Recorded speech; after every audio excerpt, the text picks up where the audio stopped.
তো গাইস আমি এখন আছি খুব নির্জুম এবং শুনশান একটি জায়গায়।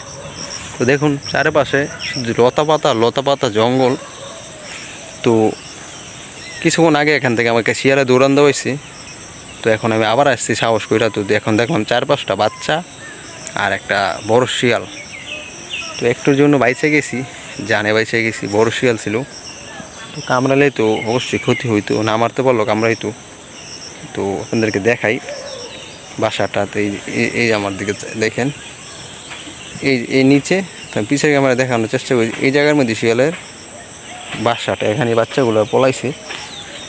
তো আমাদের দেশ গ্রামে অনেক শিয়াল, তো কখনো কাউকে আক্রমণ করে নাই, মনে হচ্ছে তার বাচ্চাকে বাঁচানোর জন্য আক্রমণ করছে। তো শিয়ালটা দেখানোর চেষ্টা করি। তো গাইস এই যে এখানে শিয়াল আছে, এই যে আপনারা দেখতে পাচ্ছেন জায়গাটার কি সুন্দর পরিষ্কার করে লাগছে পাড়াইতে। এই যে শিয়াল না, এটা কুত্তা। আমি ভয় পেয়ে গেছি, খুব ভয় পেয়ে গেছি।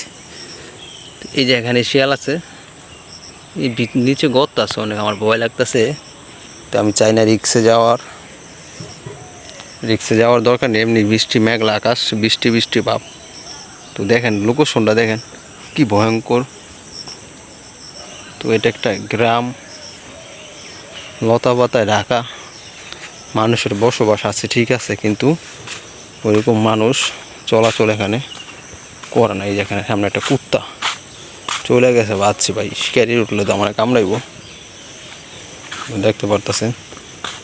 তো গাইস আজকে ভিডিওটা এখানে শেষ করছি। সবাই শেয়ার করবেন, চ্যানেলটি সাবস্ক্রাইব করে রাখবেন নিয়মিত ভিডিও পাওয়ার জন্য। তো সামনে ভিডিও নিয়ে আসবো ভালো আপনাদের মাঝে, গ্রামের ভয়ঙ্কর জায়গাগুলো দেখানোর চেষ্টা করবো। দেখতে পারছেন, তো কিছুদিন আগে এখানে একটা বড় ঘটনা ঘটছে, সেই ঘটনাটা আপনাকে জানাবো।